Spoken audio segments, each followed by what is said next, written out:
We here, baby. We here. We are here. It is I, the Southern Gooner, and my tag team partner, my main man, Tony Clark Gunner TV. We back in the building. Boo, boo. Oh, oh, oh. See ya, guys. Yeah, guys. Yeah, when I'm with this brother, especially this one, yeah, because on this space, yeah, there's some certain people you like working with, but there's also some certain people you enjoy. You just relish the whole trajectory, the whole environment, the whole spirit, everything it encapsulates. Yeah. This show, wonderful show that, of course, me and our brother here, Southern Gunners, idea. And, we've been growing from strength to strength. And it's good to see my brother at Christmas. Roll it in, pull it in. He's a very busy man these days, but we just thank God that we can have the time and we have the grace, mostly from God, that we're alive, and we have these people here who are down here watching us down here, 7 in the charts. So yeah, guys, rake up the likes, yeah, show your love in the charts. Merry Christmas to all of you, and let's just have, this is one of the reasons I enjoy this, yeah. Arsenal fans just talking to each other. How about that? Tony, rake up the likes, guys. Po po po. We're in the house. It's time, Tony. So let's get right down to business. Let's get into it. We're gonna go through this thing here systematically. The Arsenal have made it to the semifinals of the Carabao Cup.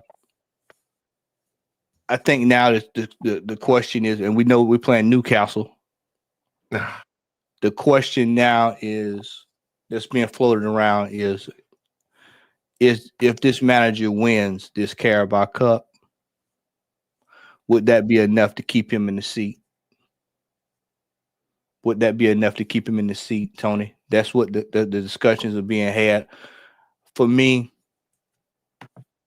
he can win the Carabao Cup, but I still think we need to start looking at other places because we need to start to ask. We need to start looking to go higher.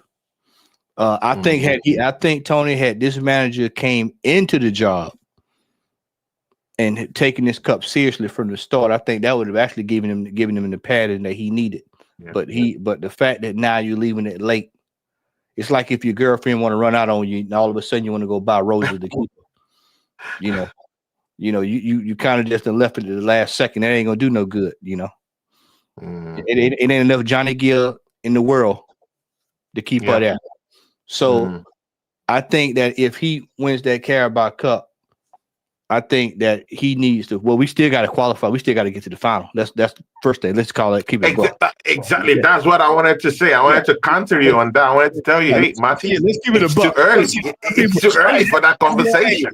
Yeah, because that a lot of folks they bypassing Newcastle. A lot of folks bypassing Newcastle. It's too early for that conversation. Hey, we still mind you, Marty. Yeah, we're in the semi-finals. We need to play 2 legs over. It's decided over 2 legs. We have to go down to Northumberland. Our last visit. You know what it means to go to Northumberland these days. If you're a Gooner fan, we've gone to Northumberland. We've not been very lucky in that. In those spaces anyway. They've beaten us in the last 2 seasons. They've beaten us in 1 game. They've drawn in the other one in the last 2 seasons, and this season again. They beat us up down there at St. James Park. It's not a cool hunting ground for Arsenal to go rake up the wins, isn't it? No, it's not, man. We've only had 1 shot on goal at St. James Park in 2 years. Oh my God! Say that again. Say that again. 1 shot on goal in 2 years. Of going to St. James's Park. Man. And Newcastle has always been one of those teams that's been a thorn in our side when there's business to take care of. Let's go back to the year we was in 4th place and we ended up finishing 5th. That was the year we balled it. For those who followed it, watched the YouTube, that was the year Curtis Shaw told his kid. We needed that. We needed that to get into the Champions League. Threw it away, man. Live on air. Yeah. That was that game. And then you go to the last year when we went up there, the ball went supposed to go out of bounds and everybody stopped playing. They scored, And then this year we went up there and came away empty-handed. Yeah. I've long said this about this manager. This manager has a serious problem with defensively teams that are physical and can display a low block. And this is you're going into a team that they are masters of the dark arts. Yeah. Also. And Tony, this team is now rounding into form. Newcastle, I'm talking about. Newcastle has scored, I want to say, 8 goals in the last couple of games. They have actually they're turning up the juice, So I think they've not lost in 4 games.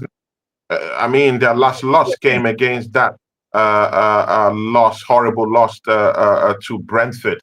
And I mean, that's at the GTEC Stadium. I mean, no one has been able to come out with a win from the GTEC Stadium this season. So, in as much as we want to judge Newcastle for losing against Brentford 4-2 at the GTEC Stadium, I mean, let's check it out. No team has beaten Brentford this season at the GTEC Stadium. So, I mean, if you want to put it in general terms, you have to just null and void that loss down there at Brentford. It's going to be a big game against Arsenal versus Newcastle.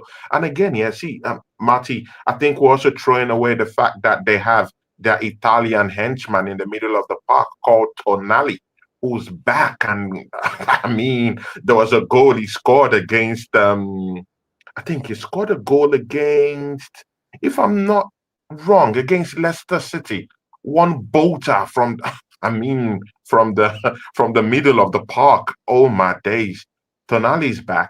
Isaac is firing on all cylinders. I mean, he's got nothing less than at least 5 goals in 2-3 games for Newcastle. This past 3 games is looking fresh.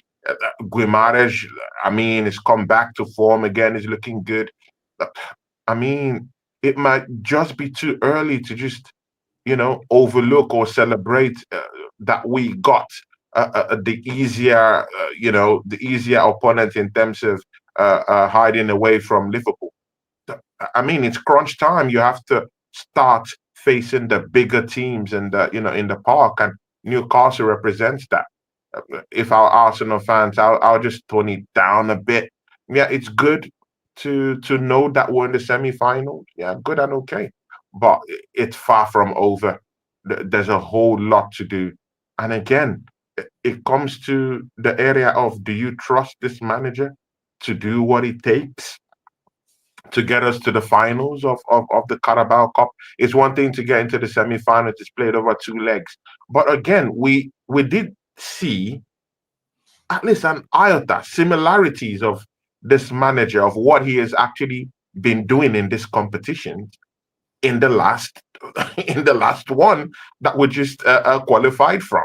I mean, in that game against Crystal Palace back at home, you saw what he did. Completely underestimating the power of Crystal Palace, and and their sheer stubbornness, mostly attacking, and in their midfield they had Mateta, who looked like, I mean, he was ready to bulldoze anyone who was around our defense. Look at the carnage Mateta cost in that defense. I mean, even with Saliba and Gabriel back together, I mean, you could see what it cost them.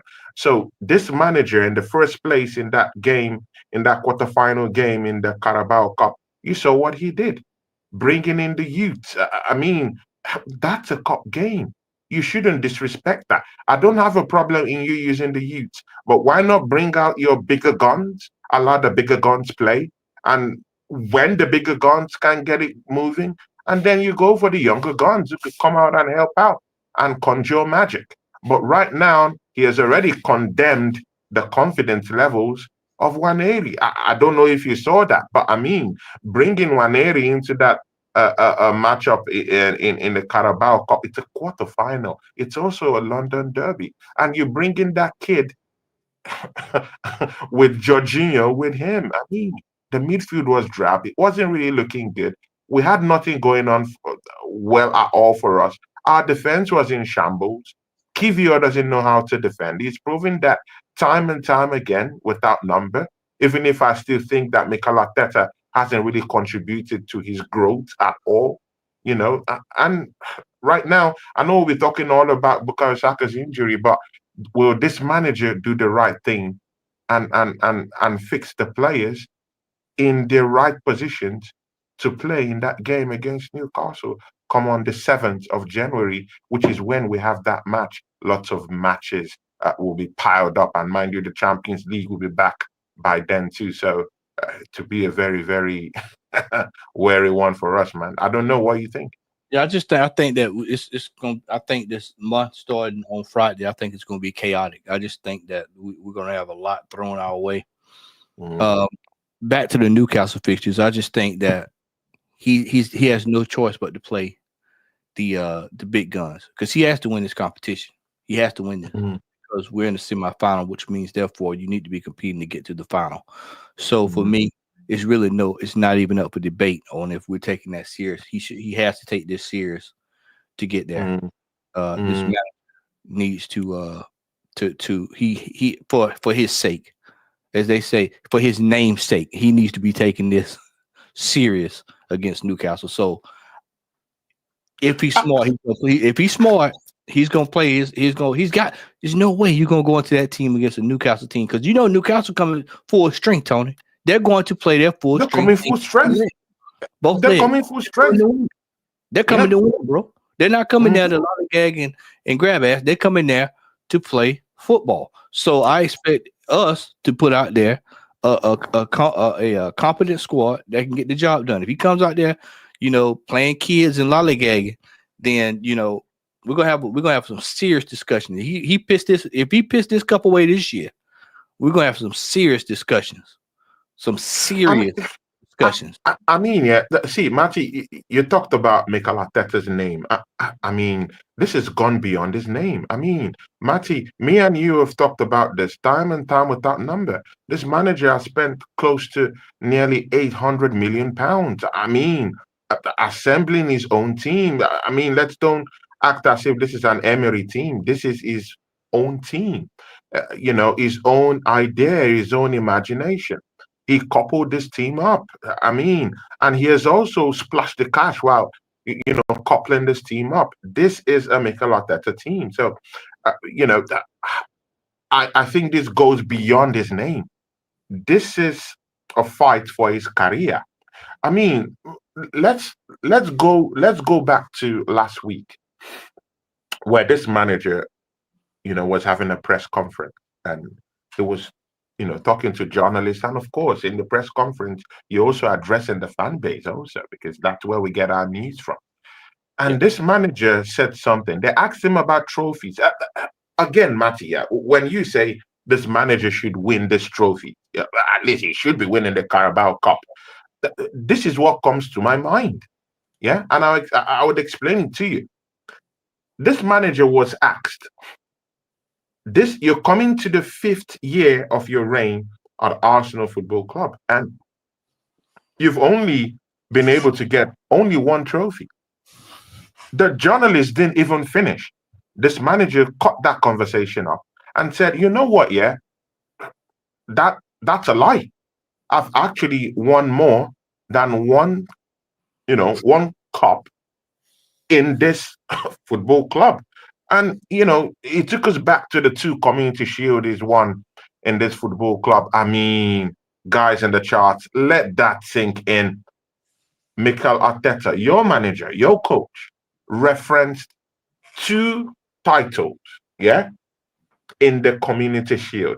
Let that sink in. I mean, when Matty is saying let's uh let's hope he wins this one, I, I don't think this manager understands the differences between this stuff.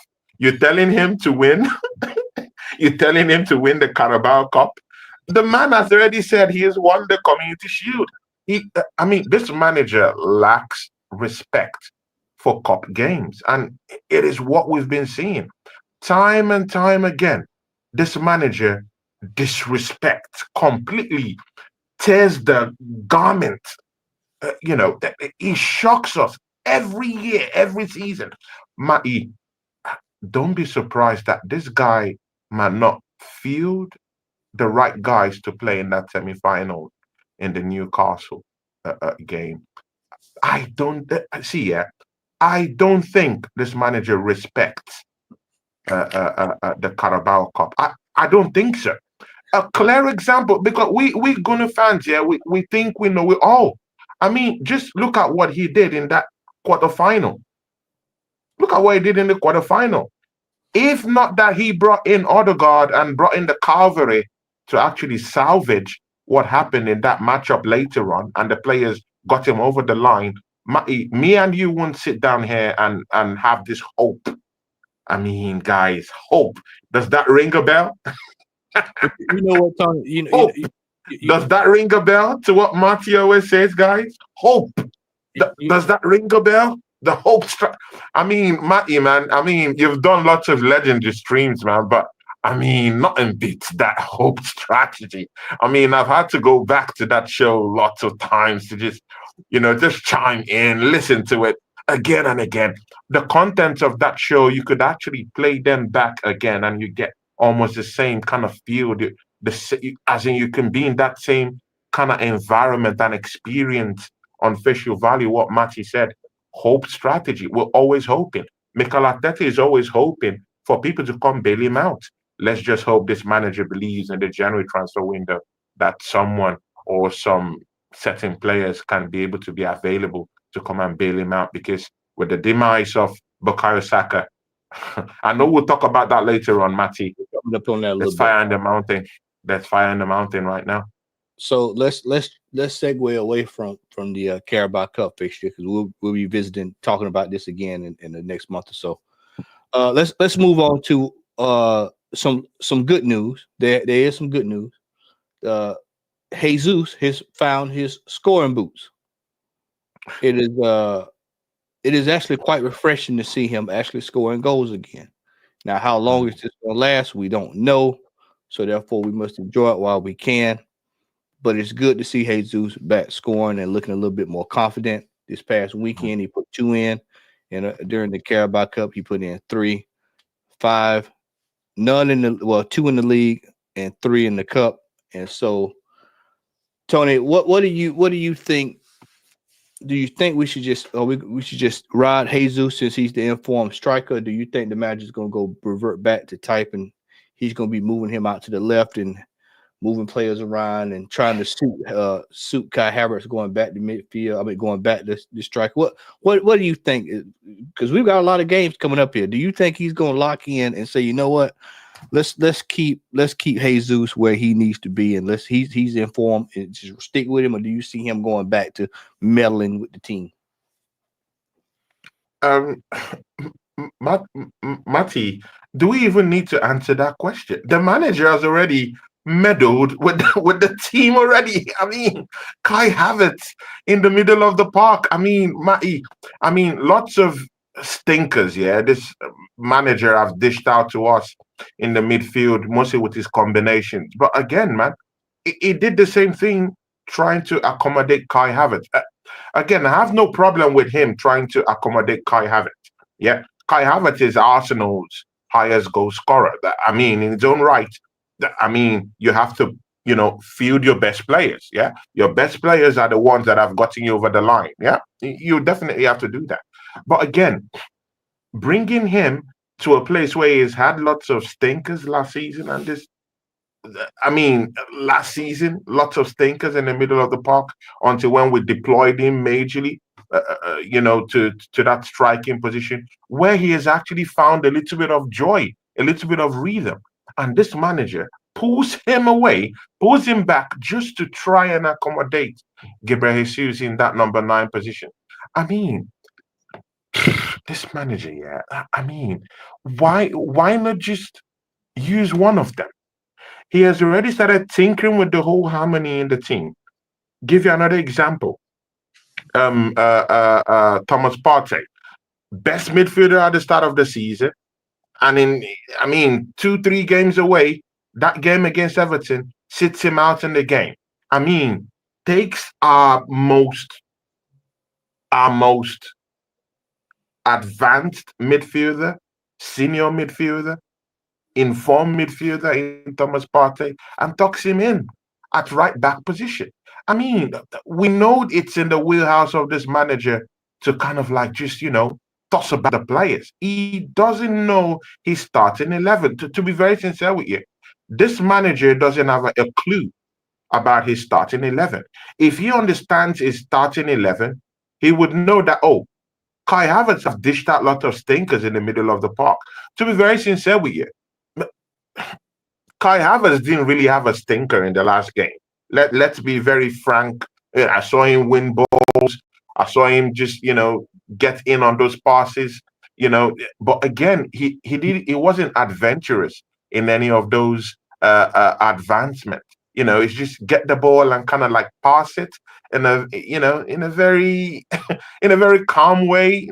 No adventure, no venturing forward. No, I mean, it was just ordinary in the middle of the park, and it's not in his place. Kai Havertz is a striker. Gabriel Jesus coming back, getting those goals. I would say, Arsenal fans, please run with caution with this one. I mean, we don't know where this is coming from. I'm thinking they've told him, you know what? Yeah, I think it's time for you to go. I mean, you can hear the rumors about us getting a striker sometime in maybe it's going to be in the summer, maybe it's going to be January.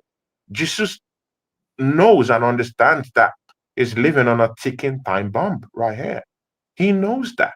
So definitely, maybe he's just kind of like, hey, let me get something. Even if now we don't know if this is for real or if this is just fighting for a move in January. So I don't know. Whatever, I'm not cajoled by this. I'm happy as an Arsenal fan. I want to get ahead. I want my team to get lots of goals. If Jesus is the one to get me those goals, good and okay. But I'm sorry, man. We've seen this story. We've seen this pattern again and again. When it's time up for these players, they just hit it up a gear, start scoring some certain kind of goals so that they wouldn't be sold off in the transfer window. I really do think Jesus' time here. I have to be brutal in this assessment. Even if he has bailed us out in a couple of games, I have to be very brutal with this one. We've seen enough of Gabriel Jesus. I mean, but yet again, there's still that fear. Has this manager used Gabriel Jesus to his strengths? That's another thing. Because Gabriel Jesus can go to another club and start firing on all cylinders. So this is the problem when you don't have a world-class manager in your team. So right now, I don't really understand if maybe it's how Gabriel Jesus have been used in this team. But you just look at the license he's gotten now. He doesn't have to defend. He just has to just go down there and try to score goals. And we've seen him make those runs. We've seen his positional play. Look at the second goal in that Crystal Palace game, in the second game. I mean, look at his positional awareness. Suddenly, Gabriel Jesus, who normally used to come from the wings most of the time, sometimes he even have to trek back to actually help us defensively, is just stuck there in this, in the center forward position, centers himself positionally so that he could be able to just time the ball and get a shot in and get those goals. So I mean, this manager has to take the blame also for these things too. But again, man, we still need that. We still need that striker to come down here in January. I'm not deceived by this similarity of form from Gabriel Jesus. I think it's temporary. We all know that in Gabriel Jesus' heyday in Manchester City, he hasn't scored more than 14 goals. I mean, in the season, Matty, this shouldn't come as a surprise. Only 14 goals. He cannot be our striker to score 20 goals in a season. And you do know that you need a 20, 25 goal striker a season for you to actually lift trophies. Look at Manchester City, Aguero. Manchester City, Haaland. I mean, should we talk about Liverpool that even have Mohamed Salah, who I can classify as a striker? I Hey, mean, Tony. they had Sadio Mane who gave them goals, 20 plus goals. So, I mean, we do need a 20, 25 goal striker, Gabriel Jesus, and the answer. I like So, what he's doing right now. I like his new lease of life, but I'm sorry, he's not the answer. so, Amy Baba is in the house.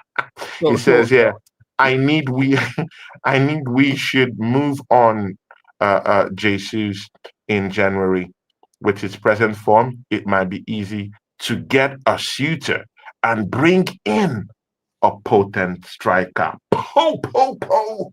Big up to Amy Baba. That's my guy, my brother. Thanks for that, man. Matty, I'll allow you to talk too, man. well, I mean, brother, I mean, if we get if if somebody came in with a sizable offer, I'm not turning it back.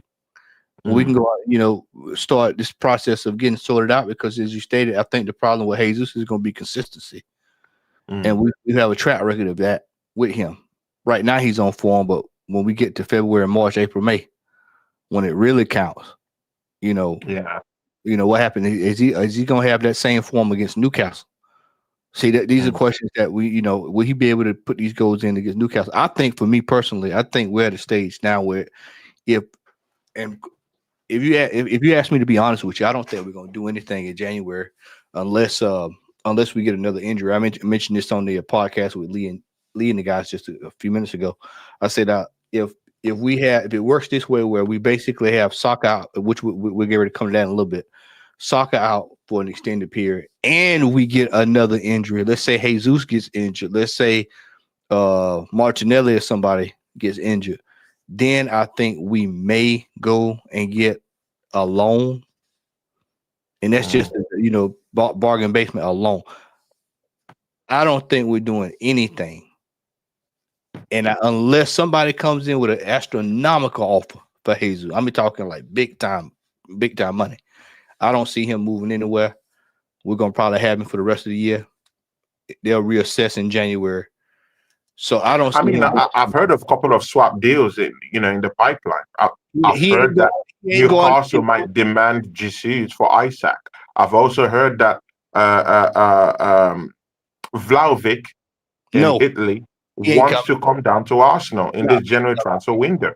I'm hearing that Juventus want Gabriel Jesus in exchange. I mean, if they see what he did against Crystal Palace, if that's anything to go by, that should make up for a good swap deal.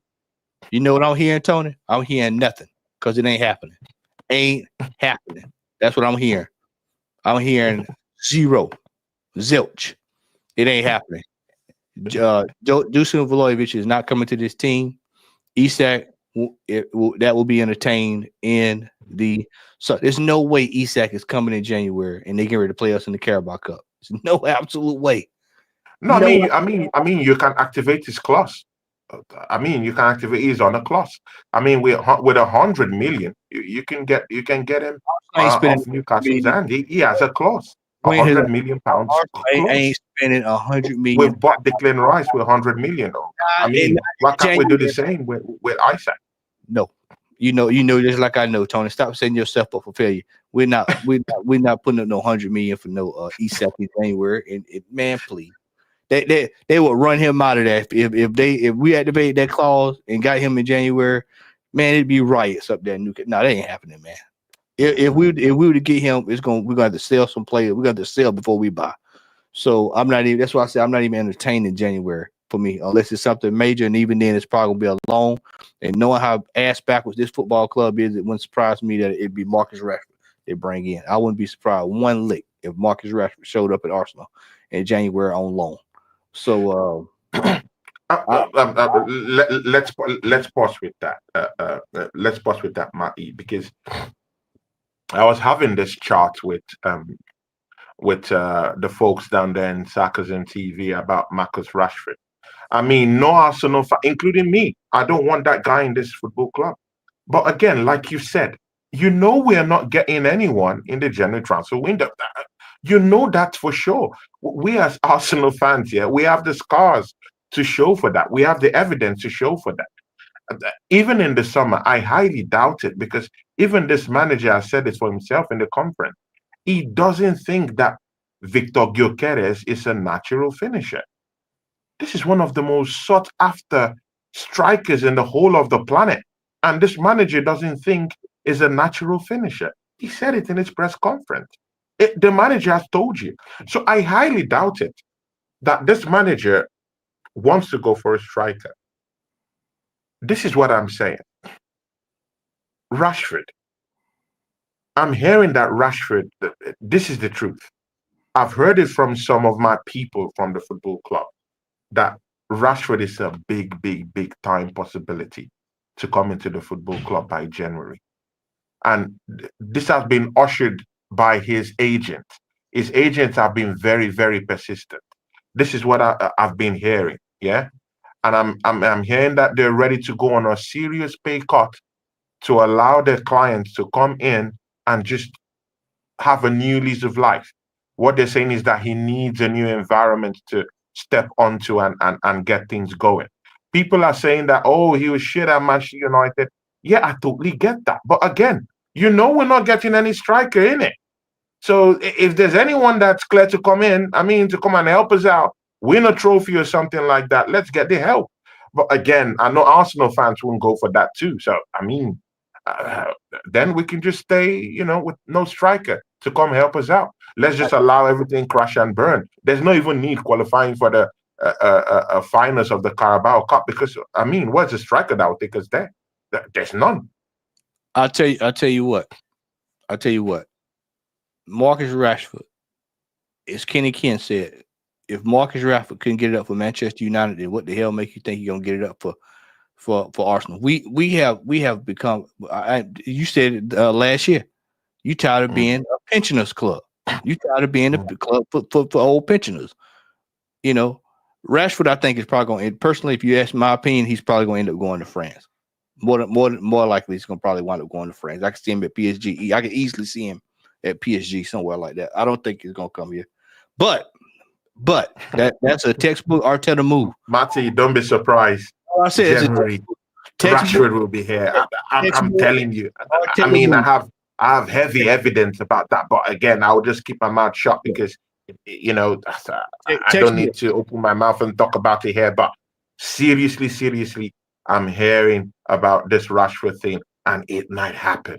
It might just happen. And again, those are the typical signings Mikel Arteta has gone for. Let's not act as if this manager likes strikers that know their stuff. We all know that this manager is a hero. He loves to help out dead strikers and revitalize them. We know. I mean, Arsenal fans, we know this. That's what this manager does. I mean, you go and get a Kai Havertz here for £65 million down to this football club when you need a striker. I mean, we've seen this manager deal away with Aubameyang, a 20-plus goal-scoring striker, and go bring in Kai Havertz. I mean, what are we talking about here? It's gonna happen again because that it's a pattern. It's what he does. He's looking for another striker that he's going to help out again. And I'm sorry, I think Rashford is the guy he's going to bring in. I mean, we sit down here and talk about Isaac and talk about these lovely toys and gifts that we can get, after Christmas. I'm sorry, man. Arsenal is not driving those toys. I'm sorry. We're just toiling with our heart. This football club is not going to get that striker position, sorted out. You know that. Matty, me and you have done the show. Why you think I'm saying transfer? Tony, why you think I'm saying? Let's don't do this, man. I mean, transfer windows. I mean, Matty, me and Matty literally had to abandon our transfer window. We hadn't even done the show in 2 years. We hadn't done the show in 2 years, Tony. The last time we had a transfer show was when we signed Kai Havertz. Exactly. Last time we had one. That tell you all you need to know. That's why they tell you all you need to know. There's nothing to talk about when it comes to the transfer window of Arsenal. You're wasting your time. They're going to either go cheap or they're not going to go at all. So it's going to be one of the two. So let's move on here. We got a good hour here today, Tony. So let's move on. Let's get down. Sorry, Matty. There was also something I wanted to clarify. Yeah. The reason why I'm not also totally in key with this Gabriel Jesus matter that you were talking about is because this is just a mere Crystal Palace team. Guys, don't forget, at the time of meeting Crystal Palace, yeah, Crystal Palace were 15th in the league. Right now, they've conceded 26 goals, which means it's a poor side defending. Yeah, going forward, they've had a new lease of life going forward in recent games. I mean, Mateta is a fighter. You know what he can do. Sarr is a great player to have in your wings. Also, I mean, Eze is also a good player too. I mean, they have those kind of fast-paced players, attacking wise, but defensively, it's nothing to write home about. Serious lapses before they came to Arsenal. Uh, Before we went to Selhurst Park, they've conceded about 21 goals in about 16 games. I mean, that's woeful.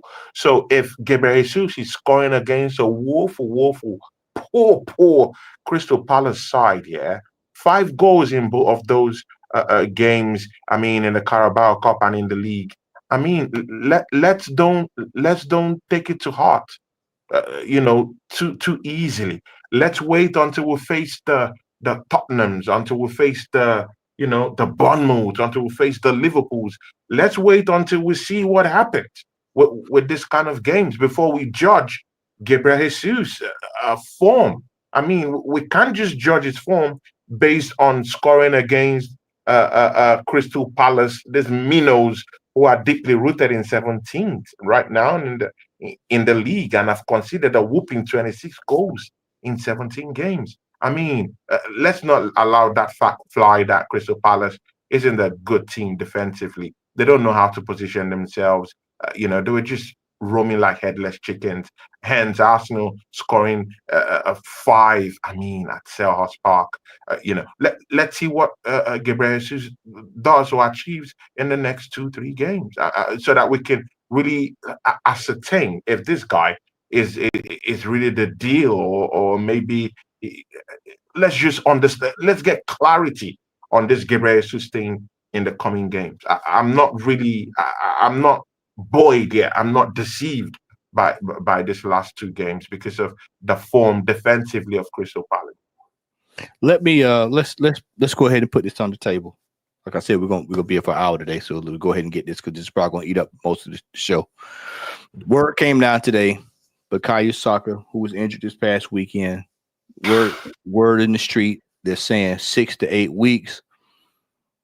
Me personally, when you start hearing 6 to 8 weeks, I usually I think that's the minimum as opposed to the maximum, because we know Arsenal loves to minimize the maximum. So they don't want to just come out and say, oh, well, this is it. He's out for 7, 8, 9, 10 weeks, whatever.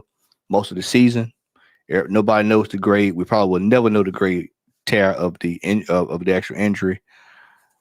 I just know that if it's bad enough for him to leave the stadium on crutches, it's pretty damn bad, Tony. So, Tony, worst case scenario, we'll get him back probably somewhere, maybe March, late February at best. That's at best. And then he still has to come back, Tony, off of the injury, and you got to hope that he does, it's not reoccurring. So we've got major fixtures, as we talked about the Newcastle fixture coming up. You've got the FA Cup starting. You've got the Champions League matches, which he's been pivotal in, and then you've got the league. I mean, Tony, this was the worst case scenario, bro. Out of we've been saying it for a long time about this manager running the tread off those tires. If Saka was a car, he would be a 1997 Hyundai, because we have ran him into the ground. We've got 200,000-300,000 miles. Ran him into the ground. And so now the mileage is beginning to show, in the team. Yeah, here and there. And if the mileage is showing on him, Tony, I might be afraid that the mileage is going to start showing itself elsewhere on this pitch. So, Tony, our talisman is out, and he's going to be on the shelf for quite a while. What does that bode for this football club? I mean, Matty, you put it in light terms, yeah, because I mean, let's just go back to the time when Martin Odegaard, who were regarded as an engine room in this team because of how Mikel Arteta wants to play. Yeah. We were hoping that when Odegaard left, yeah, we're hoping that, oh, okay, someone, would come in and take over that position, that gaping hole that Odegaard is, left down there. To our surprise, no one. Yeah. Trossard was deployed there. We didn't see anything. Yeah. Martinelli tried to, cut in there a bit. Nothing. Waneri was used sparingly, wasn't really given a big kind of chance to go there and show his stuff, but yet he was used there. No one in this team, to be very sincere with you, it was ready to take over from Martin Odegaard. What and Odegaard isn't the key guy in this team. We all know the key guy in this team is Bukayo Saka because of the goals he brings, because of the assists he brings, and it's threatening. When he goes forward, it's threatening. I mean, it's very critical to our hold up play also because he holds on to the ball. He can try to, get into the flanks and just hold on to the ball. But right now, I don't think, Matty, there's anyone that is going to even have the ambition. This is not even to step up, but no one is going to have the ambition to actually step up to the plate and even replicate even a little of what Bukayo Saka gives to us. Because we've seen it, it's like a reoccurring issue again. With the Odegaard thing, Trossard couldn't take his place. No one could take his place. We've seen it. No one was ready to do that. Maybe Waneri, maybe he's not really that ready to do that yet. I told you I had concerns about Waneri just pushing him into this high pressure game to just go and take over. It's not going to happen in that way. You have to use him sparingly. Same thing with this Bukayo Saka thing. I don't think anyone is going to be stepping up to the plate. But Matty, yeah, I mean, there's something, there's something me and you always talk about. In the next 10 days, I mean, Matty, in the next 7, 8, 9 days, I mean, Matty, something critical can happen. See, guys, this is a blessing in disguise. I mean, I'm not gonna sit down here and say I'm happy at what happened to Bukayo Saka, but I mean, surely this should be the lesson that Mikel Arteta should be able to learn, at least from this one, seeing his talisman being run to the ground. What should you be thinking of? You should be thinking of a like-for-like replacement coming in the January transfer window. How about doing a deal right now, this coming week, right now, for a winger who would leave his football club in a Champions League club, playing wildly in that right-hand side, and bring that guy to come to this football club by January 1st and replace Bukayo Saka, so that we don't feel what we're feeling right now. Because, I mean, we've not just only lost someone who could create goals, who could create assists, we've also lost a leader because he's the only one that actually knows how to step up when all these other morons are out there. He's the one that steps up. So we've lost a leader. That's number one. We've lost a goal scorer, and we've also lost, an assister in this league, in this football club. Tony, we don't have anyone to step in. Sterling, guys, I know someone, I mean, one Arsenal fan there might say Sterling. Guys, Sterling is out. He's injured. Out. Yeah, he's out. He's injured. So, guys, try another number. Don't go to Sterling. He's down and out. See, this manager has left a trail of bodies all over with what he's been doing. I mean, countless of times bringing in Sterling, and you can't even use him. And now that guy is injured. Why got the mess? Okay, do you even trust this manager to even spend? That's the bigger problem. Because now we know that this manager is not leaving the football club. Matty, do you trust this manager to go out there in the transfer window? Can you trust him with any more money? What did I tell you last? Any other players? What did I tell you last year? What was the term I said? What did I say last year when it was time for him to spend money? What did I say do? What did I say do? Chat. Does anybody remember what I said? Or Goonie, you know what I said? Do what? Cut the spigot off. Cut the. Oh my God, my E. Cut the spigot off. Cut it off. Go get us something, man. No, you know, let me look. You know, you just made me think about something. Where's the sporting director at this football club? Where we don't have none. We have none. Well, we know who it is. We know who it is. In without officially having the title, we know who the sporting director is. But where's the one with the title? We know the manager is the sporting director, but where's the one that is the one that's at the actual? He's gone to Nottingham Forest. He's gone to win them the league down there and get them great players. I mean, he better hope. Nottingham Forest don't finish above us. He better pray. Bro, they're looking good now. They're looking good now. They're the dark horse. They're looking good now. Bro, Nottingham Forest legitimately are in top 6. We played them. They're looking good. We played them. We got them at the perfect time because it was coming off of that break. We got them. I mean, boy, we got them at the right time because man, they have been on the tear ever since we beat them. Ever since we beat them, they've been on the tear. So yeah, we got them at the right time. But no, seriously, back to us. I don't know if I can trust this manager to do what's right, man, because it's just the fact that we've got a history. We have a ledger of seeing that this manager does not do what's required. And if he does do it, Tony, let's say he does. Let's just for hypothetical terms. Yeah. Let's say he does go out and say, you know what, he wants to get somebody. You know what we're gonna do, Tony? We'll wait all the way to the last day of the transfer window.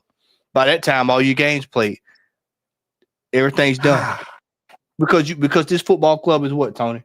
They are reactive, not what? Proactive. They are not proactive. Yeah. Now, a proactive manager will be on the phone today. They will be on the phone today, lining up deals to bring in a replacement and to bring in some more depth. We need some more depth in this team because there's only 22 players, 21 now, 21 players. 21 players got to go all the way to the end of the year. We need more depth in this team. They knew that before the season started, though, Tony, because we came to this season. They did not go out and do. I've been saying it over and over and over on fan camps. I've been saying it since the season started. We did not come into the season well prepared. We did not have enough needed to get over the line because we've got so many holes and problems in place. It's like a house with pipes leaking. You patch up one, you got here go spring another leak. We just trying to just make do. Just make do. That's what we've been doing, making do. And now all of a sudden we lose to the big man. And now we really gonna find out. This is, you know what? I'll tell you what, Tony. I'll drop one of my Met bombs for you. I'll drop one for you. I'll drop one for you. Yeah, man. Throw it, man. I've been waiting for that. This is gonna tell you all you need to know about these cast of characters that we have now going forward. If they cannot find a way, because their job's on the line. If it was me and I was the manager, everybody's job is on the line now. The big man is out. Who's the next man up? Show me. Because if I can't find anything out of this means I need to get rid of 1, 2, 3, 4. All of y'all need to be moved out the door, and we need to revamp this whole thing. Because if we can't find goals now, we'll never find goals out of this batch of characters. So Martinelli, a new lease on life, because he was in hot water, still is in hot water. He needs to be scoring goals. Trossard needs to be trying to figure out ways to score goals. Jesus needs to keep it up. Ethan needs to get a few. If the manager said Ethan can play up there, put him up there. Then you said it. Put him up there. Play him. This team is going to have to do some soul searching in the month of December, January, and February if they plan on doing anything this year. Anything. I'm talking about being competitive at all on any level. Because losing Saka is one of the worst. This is a major injury. Blow. This is a major blow. This is a major injury. Big blow. Yeah, and now we got to rely on this batch of characters to get the job done. And now every game you look at it now, you go, well, I'm not so sure we can win that. You're looking at the fixtures and you're like, I know we look good against Palace, but how much was that Palace being Palace, and how much was that us going over the line? Going up above and beyond to beat them. So you have to ask those questions. So we're going to see starting Friday, because we've got a run of games coming up at least 2 weeks there. It's just going to be in and out games, in and out games, in and out. And if we lose another player, he's going to be forced to go into the window. But then if he goes into the window, Tony, will he do what's right? Because this manager has often done what's wrong. And I told you 2 years ago, I told you last summer, and I'll tell you again this year, that Kai Havertz deal really put the hurting on this football club. That really put the hurting on us, because we could have got 3 or 4 players for what we paid for one. And now we're paying the price for it. We're paying the price for that. So, but see, Matty, this is the one that really surprises me. Maybe not surprises me. It's the one that is really giving me a big headache, mostly since we've lost Bukayo Saka now. Bukayo Saka as a player this season, I mean, in the league. Let me leave the other ones alone, the Champions League, the FA Cups, or whatnot. In the league, he scored about 5 goals this season. Yeah, he has 10 assists already this season. Which player do you think that Mikel Arteta, that is in the ilk of what Mikel Arteta likes? Because this manager isn't leaving this football club, Matty. No, so we have to have that mentality and think for him, at least for once, right? Good. So who do you think this manager would look at right now that would not just be a replacement for Bukayo Saka, but will be someone who will come in as a quality player, give us lots of assists, at least, even if you can't do more than what Bukayo Saka has done this season alone. I mean, he's gotten 10 assists, 5 goals. Can we get anyone who could replicate even 7, 8 assists in the second half of the Premier League and get us at least even up to 6, 7 goals this season? Is there anyone we can go to the market right now to buy that is in the ilk of what Mikel Arteta likes to buy? Because you have to bring that difference in. Mikel Arteta doesn't like everyone. I mean, he has his clear favorites in this team. It has to be someone he likes. Who do you think is that person of that ilk that can come down there and do something in the right-hand side that we can dip our hands in the market and go get right now?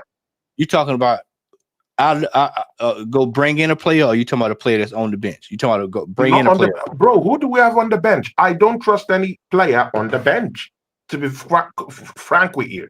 I don't trust Martinelli. I mean, look at the stinkers. No, I mean, of course.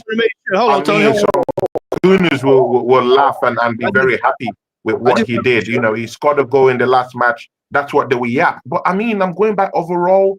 Overall performance this season. He's been shit. He hasn't produced nothing. Hold on, Tony. Trossard can't even lace the boots of Martin Odegaard while that guy is injured. If we're gonna bring in a player, it's going to be somebody out of left field. It's going to be somebody you wouldn't even expect. I keep telling you, that's how we do it all the time. It's always somebody out of left field. Shout out to the brother Jez. Happy Christmas. Shout out, brother Jez, man.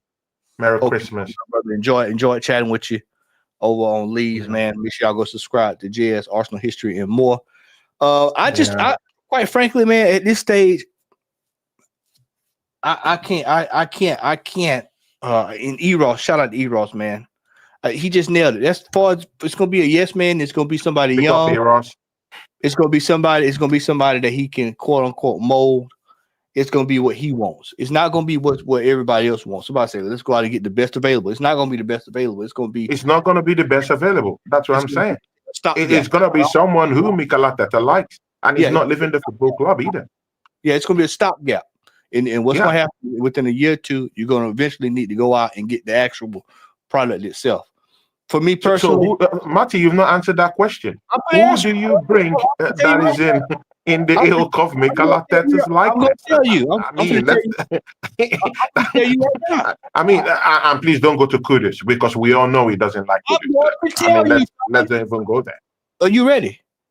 I'm ready. Put your hands out there just like this. I'm gonna lay it in your hand. Put your hands up. Put your hands to the screen. I'm gonna tell you right now. Nobody, because we ain't buying nothing. Cut the spigot off. Don't spend another red cent. because you came into this season. I'm gonna tell you why. Why? Much as I would love for us to go into the market and bring in a player in January, one, I know it ain't happening, and two, this is their doing. Because we had an opportunity to go out this summer and strengthen this team. We had a whole summer to go out here and strengthen this team. I don't want to hear anybody tell me we didn't have any money. This football club makes money hand over fist. They're selling $160 varsity jackets. They've got plush dog toys. This football club is charging the highest ticket prices in the land. I don't want to hear about there's no money to be spent. This money generates this football club generates Stan Kroenke top dollar. I don't want to hear it. There's money to be spent. Yeah, we did not spend the money adequately. We have squandered $800 million over 5 years, and we don't have one world-class player in the football club. Not one world-class football player in the football club. We've got some real close, but we don't have any over-the-line, already cooking world-class players. I would argue for Bukayo Saka, but again, let's throw that away. I'll go for Bukayo Saka, but I said very close. I said very close, but I didn't say we didn't buy. We did not buy, Tony. Yeah. We did not buy. Yeah, exactly. A world-class player. We did not go out and buy one. And so now, after 2 years of challenging City, second place finishes, you go into the third year, surely we're going to go into the market and do something. They go out and they spend a whole summer chasing Calafiore and a whole month chasing a third tier midfielder, Moreno. That's what they go out and do. They go out and buy another goalkeeper. That's what you do. And then now all of a sudden you got a major injury like this because he didn't think it was going to happen. A major injury. And then now you sit here looking around the room trying to figure out what to do. Well, you know what? These players that you said that he's come out on Front Street and said they can all do the job, then let's do the job then. Show me. And then at the end of the year, Jez brought this up on the last show. They're going to turn around here. I know what's going to happen. Jez called it. The Arteta ends are going to turn right around and say, well, we couldn't do anything this year because Saka got hurt. That's bullshit. Because we have spent 800 million dollars, yen, whatever you want to call it, on this football club, and there's nothing to show for it. There has to be something to show. The excuses are done. I don't want to hear it. I said it on my last fan cam. The manager is going to have to manage this football club. He's going to have to go into his tool bag and manage. The players are going to have to rally around themselves. These strikers, Martinelli, Trossard, Odegaard, all these guys up there, they're going to have to rally amongst themselves. And they're going to have to do some soul searching. And they're going to have to produce. They're going to have to produce, Tony. We've got critical fixtures coming down the pipe. No game is a gimme for this football club. I know people are going to look at the game this weekend. Oh, man, we're going to roll over Ipswich. Y'all, if anybody been following me the last couple of weeks, I've been just about nail on the money when it comes down to these fixtures. This is another fixture that's a slippery slope. They're down there. They're going to probably come out 100 miles per hour because they got to try to get points. So they're going to show up ready to go. Or we're going to have the Christmas hangover. Or we're going to go through like we did the last couple of seasons where we done fairly well during Christmas. Or we're going to revert back to what we did 3 years ago with Wolves. When we had Wolves. Remember that year we had Wolves? And shock out there getting red cards and just completely blowed up the whole season. This team, and this has been the biggest problem up under this manager, is that we refuse to do what's required. And then when we don't do what's required, it shows up at the most inopportune time. This is another example of that right there with Saka being out. Another example of why not doing what's required. And then they'll say, "Oh, well, Matt, Tony, you know what, man? We can't say that because Saka's out, you know." But then I look over at Liverpool. Jota was been out most of the season. Yeah, And then he's I go, been out. I mean, they one of got the players. most natural strikers in the whole of the league went Yeah, out, he and Liverpool have been scoring goals even without him. I yeah. mean, Look at that's what I'm talking about, like for like. I mean, replacements for players all across the pitch. I mean, if Gomez or if Konate go off the way, I mean, they have Quante, they have Bradley, Conor Bradley, who would come in there and put in Clark. a shift. I mean, what are we talking about? Nunes hasn't even gotten a decent shift this season because they have other players across the pitch that could put up a decent performance down there for them. Yeah, Yeah, midfielders they have crunch midfielders down there. Gravenbach, Schatzbolai, bro, name it, McAllister. That's because they've done the business, and it's not even the manager that even came that did all this business. They've already done it before. The manager is just, I mean, this manager just gets into a squad and he sees about 4 to 5 world-class players in that Liverpool team. I mean, let's don't throw away the fact that Slot walked into a team where there's 4 to 5 world-class players. And what would a goddamn world-class manager do when you come into a place where there's 4 to 5 world-class managers? You try to win the league. You try to win the Champions League. You fight for honors everywhere. What has Slot been doing since the season? Is challenging for top honors everywhere. There's no excuse. Tony, he has There's no excuses. One So loss. that's to highlight. Hold on, Tony. But man, to see, yeah. Hold on, Tony. That's to highlight, yeah, the way this football club is being run. It's not just the manager. The management also. Kronkers have to be set up for the blame. No more class players. Even the coach is shit. Bro, it's ruined. It's in ruins. Hey, hold on, Tony. We are in ruins. Slot has had one loss in 54 games of coaching. One loss in 54 games of coaching. Jeez. And see, people will say, "Oh, he just walked into the team and just already." See, there's a couple of flaws in that. Number one, that means the team was already set up for success. Number two, that means they had already did their business, so they was already preparing. They, basically, hey man, it's on autopilot. Just step in, provide your philosophy.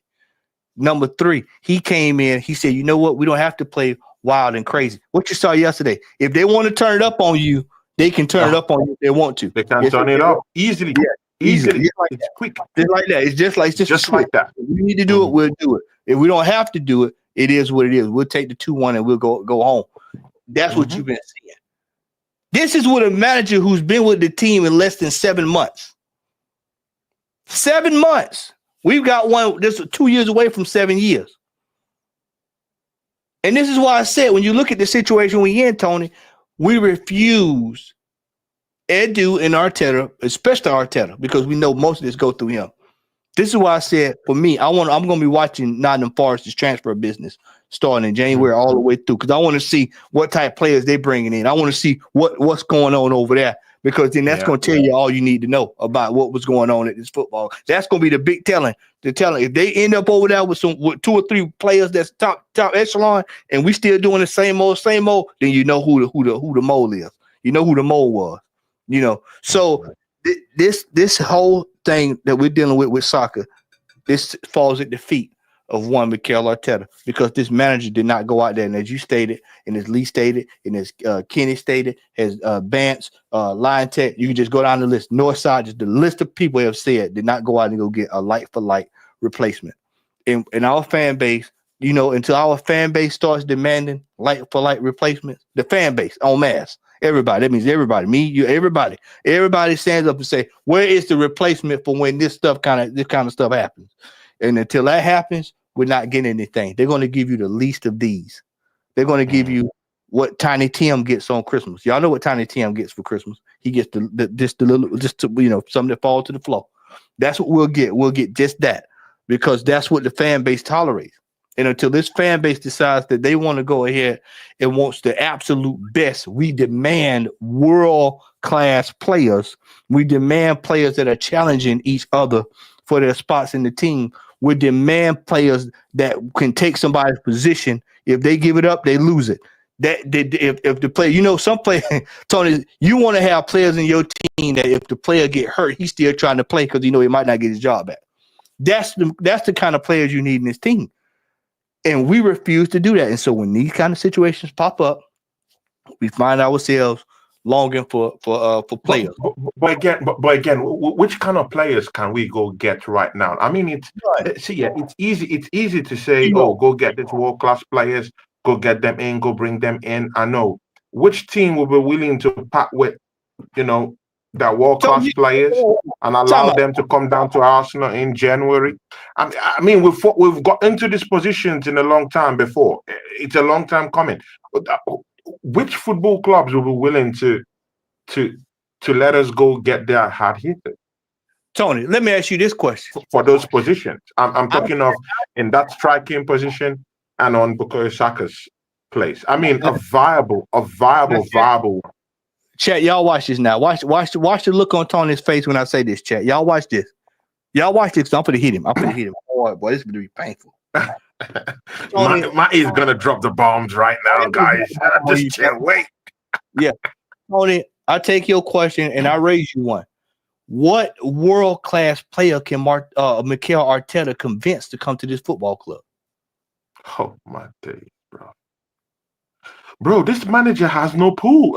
I mean, that's another thing, man. What player can he convince? This manager has no pool. He has no pool. See, guys, to be very sincere with you, I'm a very positive person, man. Those of you in the chat.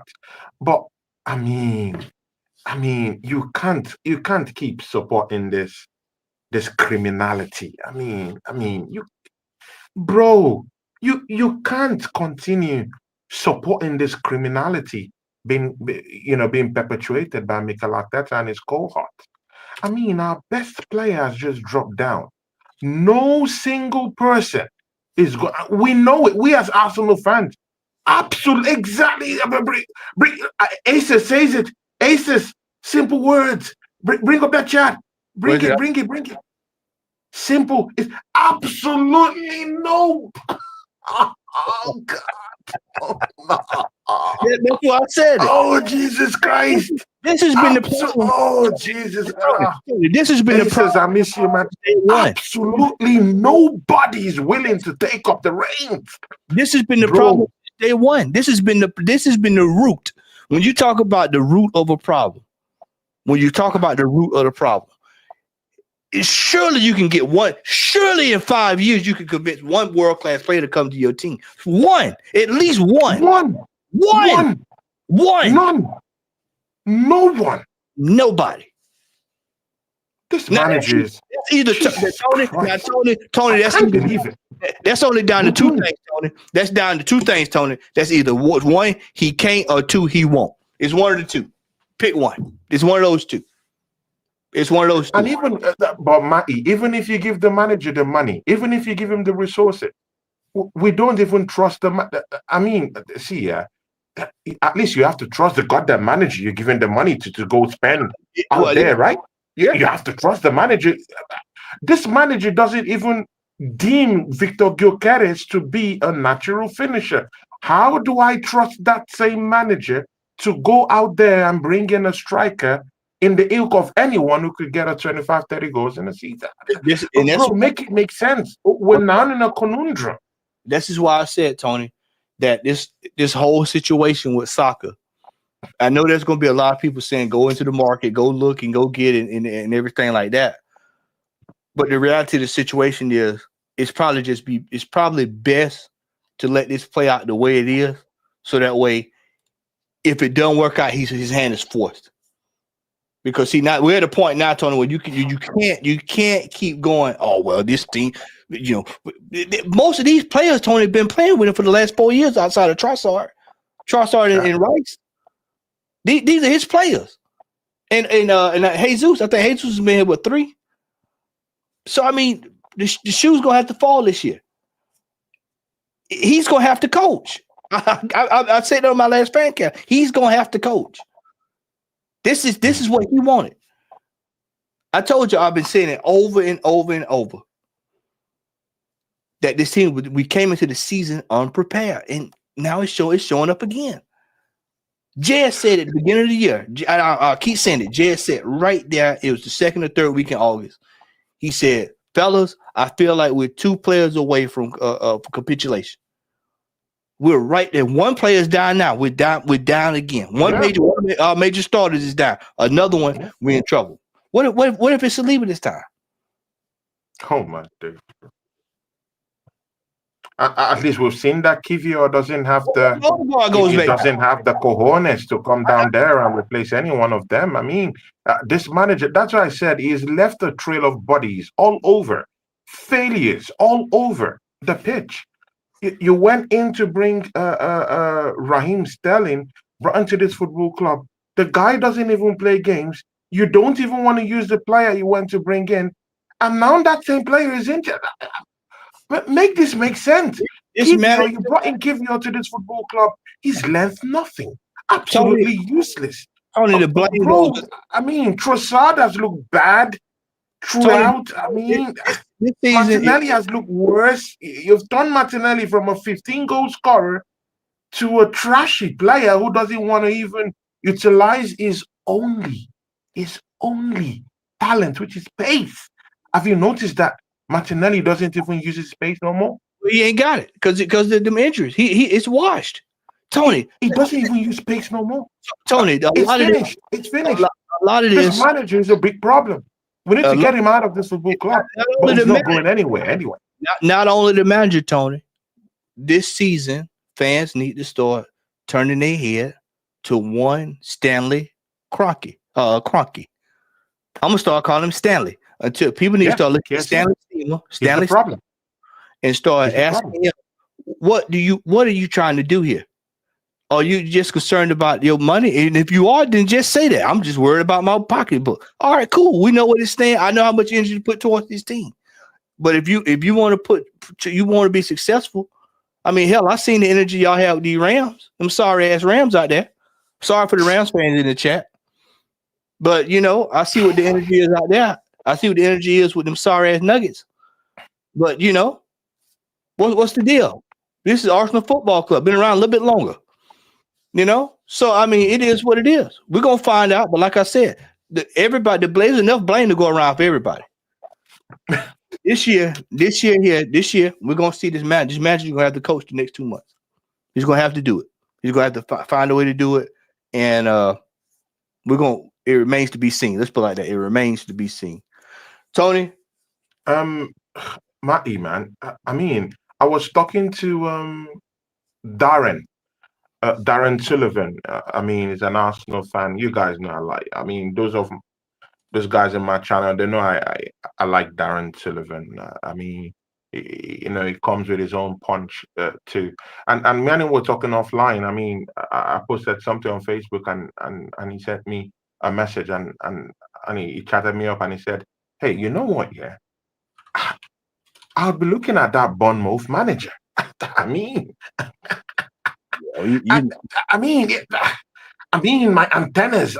Come on, man. There's some words that are being said to you, yeah, and your antennas just. I mean, it just rolls up, And I wanted to listen to him, and I felt what he was saying. Andoni Iraola, I mean, 42-year-old. Look at what he has done to that Bournemouth team with some of the crap he has in that team. He understands the basics. That's what me and Darren actually the point we actually talked about in that one. He understands the basics of attacking, understands the basics of midfield, understands the basics of even basic defending. It's so difficult for teams to even score against Bournemouth this season. Just look at what he's done to that team. The Bournemouth guys here have taken points away from the traditional top four, in the past 5-6 seasons. Taking away points from Manchester United, taking away points from Manchester City champions, taking away points away from Tottenham Hotspurs this season, beating your so-called Arsenal football team 2-0 this season. Make that make sense. I mean, because when all these people say, "Hey, if we get rid of Mikel Arteta, who do we bring in?" Bro, you don't even need to go further. How about the Bournemouth manager? He understands the basics. See, you know what? Yeah, I personally think we do have a team that could actually get us titles. Let me be frank. I just don't think this manager understands a bit what it means to manage. Why do you think? Why do you think He he doesn't doesn't know. Why do you think that? I know what the answer is. I just want to hear you say it. Because of what? Inexperience. Bro, he doesn't know the basic. He doesn't know how to coach. He's not a good manager. He's a rookie manager. He's a rookie. He doesn't know how to manage. Whose fault is that, Tony? I mean, of course, we're gonna talk about it, Stanley. But I mean, sometimes you have to make use of what you're dealt with, innit? I mean, look at the Bournemouth manager. He had scraps to work with, but look at what he's doing. He's pulling up the stops. He's winning games. Look at the Nottingham Forest manager. I mean, Nottingham Forest. Nottingham Forest. What phase are they? Six. What phase are they in? They're in top six. They're in top six. They're looking good. They're looking good. Look at Slot. He just walked into this league and he's stopping everything. What phase is he on? Bro, what are we doing? Maraska has done Chelsea Football Club. I mean, Badashile couldn't even fight for area duels last season. Grand duels, he couldn't do anything. Right now, I'm seeing man fighting for area balls and fighting for grand duels. I mean, Nicholas Jackson couldn't do the Michael Jackson moonwalk easy. This season, he's rolling on ice. What about Thomas Frank? What are we doing here, man? What phase is that one on? What about Thomas Frank? Oh my God. Matty always got the scope on. He always got the scope on. Thomas Frank, Brentford. Guys, just in case you're tweaking your mind and your memory why you talked about Thomas Frank, well, go and look at Brentford's home record this season. They haven't lost a game at home this season at the Pitex game. Just go check that out. Yeah? Go check that. And that's with the little amount of money he's got. At least he understands the basics. Understand the basics. Defending, putting players in position. Tony, we're gonna go ahead and get ready to wrap this up, man. And we're gonna revisit this again over the weekend because I think we're gonna do a panel show this weekend. Definitely. To discuss more of this in depth. What's your prediction on the fixture this weekend against Ipswich? What's your score? I mean, Ipswich is a very, very poor team, definitely, man. Bro, we have to be beating them, man. We have to be beating them. You know, just imagine Ipswich. I mean, they've played 17 games this season, scored only 16 goals, got about 32 I think 32 goals they've shipped in this season, if I'm correct, and they scored only 16.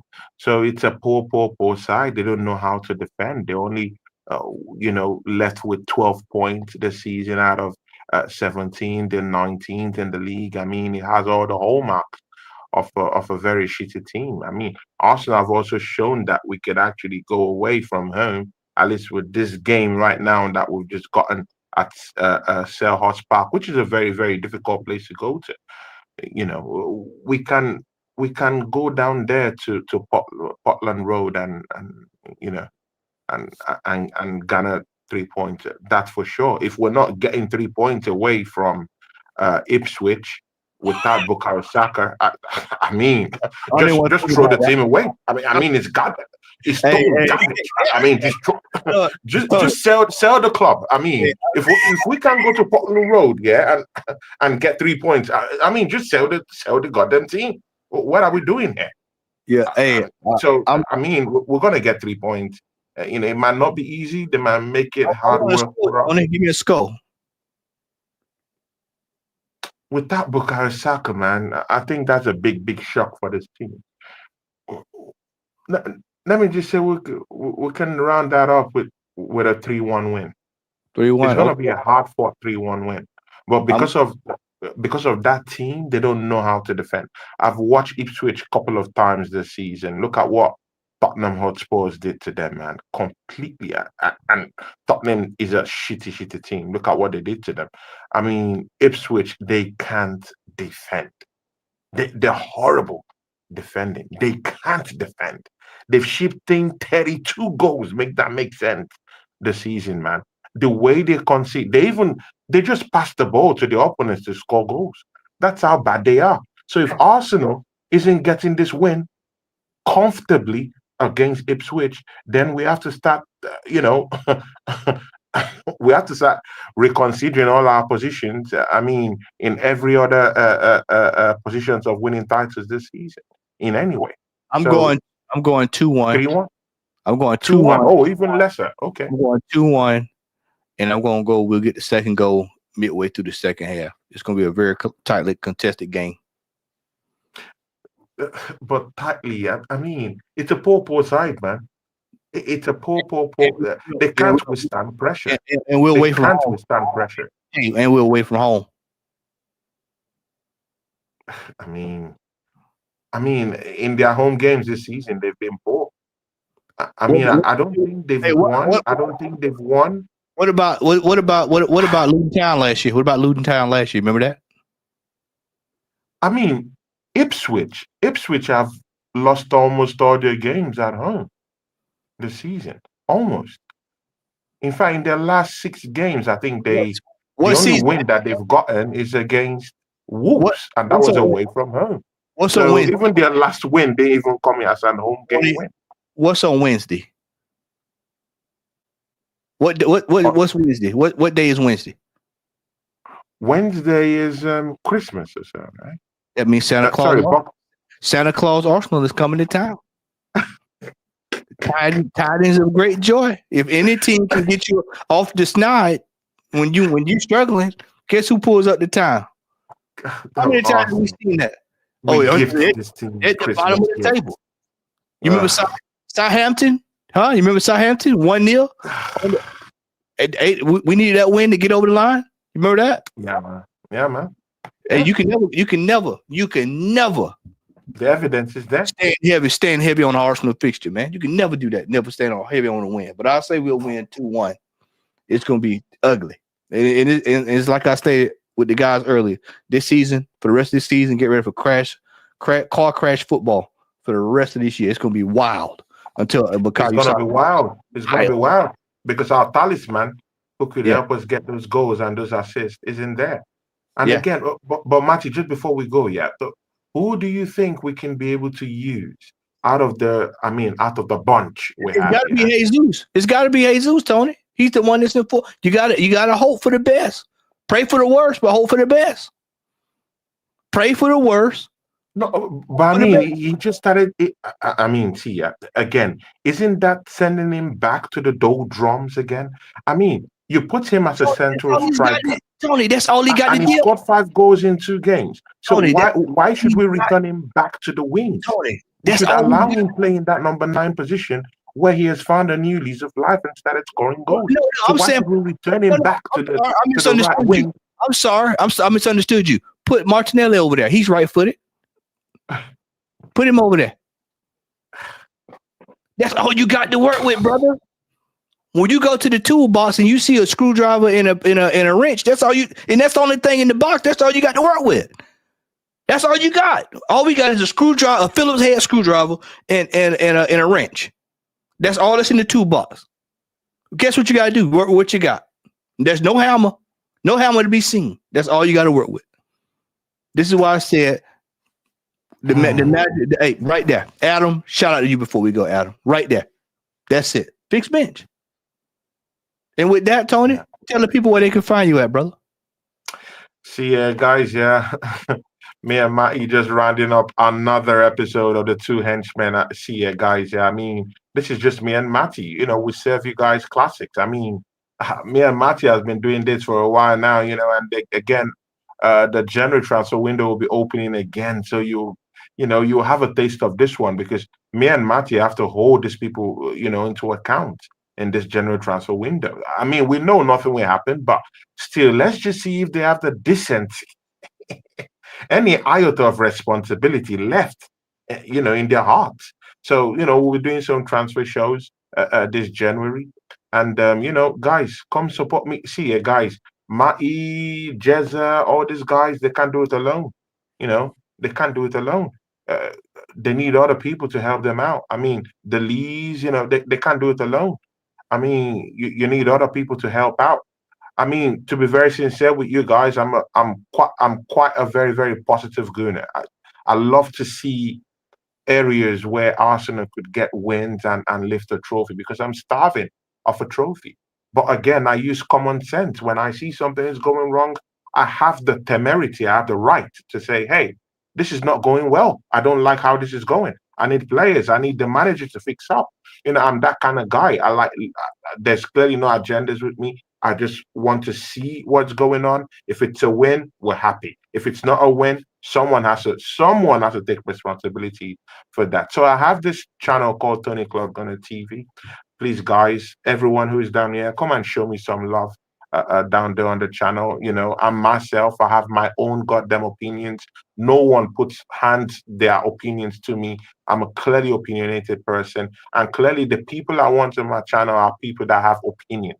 If you're someone that goes by crowd mentality, you're not my kind of person. I mean, you can have different opinions to me. You can have different opinions to Matty, to anyone. Just come down there, have your own opinion, and have your own say, and let's have a chat. So come subscribe to my channel, Tony Cloud Gunner TV, and show me some love. Matty will be coming down there quite soon because over the weeks we'll be doing lots of shows coming up. So, just come and support us down there, guys. Tony Cloud Gunner TV. Sweet, sweet, awesome. I'll tackle this before we go. Assemble, always good to see you, brother. Much love, man. Big up, yeah, Assemble. Is what is going right now? I tell you what, getting to that semifinal, that Carabao Cup is about the only thing right now that's going the right way, and we're gonna see how that pans out. That has to pan out. So, I will take that as a huge plus for me because I've been saying we need to get to a cup final and we need to win this year. I was one of the people that was saying during the summer that we need. Yeah, can you put my link there because they're asking of my link? Link. Okay, hold on just a second, y'all. Is static in the chat? If static's in the chat, drop that in there. One of the mods. I know one of y'all know it. If not, let me get it, bro. I'll do it this way. I'll do it right quick. Hold on. And we are redirecting over to Jazz. Jazz is getting ready to do his. Yeah, Jazza, big Jazza in the house. Yeah. Big up to Jazz, man. Real one. Over there. Let me get Tony's information in there. Y'all bear with me. Here. Bear with a brother. There it is. Tony's got it. Matty, what do you have coming up? Yeah, I've posted my link down there. So guys, I'll tell you on my channel. I'll tell you, all I'm doing is the watch along with Lee on Friday, and then this weekend we'll probably link up probably Sunday or whatever. We'll probably do a panel show, and then that'll be about it, man. But all right, I got a scoop, man. So, ladies and gentlemen, want to say thanks for tuning in here. We appreciate it. Y'all go over support Jay, support Tony. Merry Clark. Christmas. Merry Christmas to all of you. Merry Christmas, and God bless you. Return back to the channel anytime we have shows, and go support Jazz. He has a show going on. So big ups to everyone. And very, very Merry Christmas from me and my brother Matty. Peace. Make sure you like, share, and subscribe to The Southern Gooner here on YouTube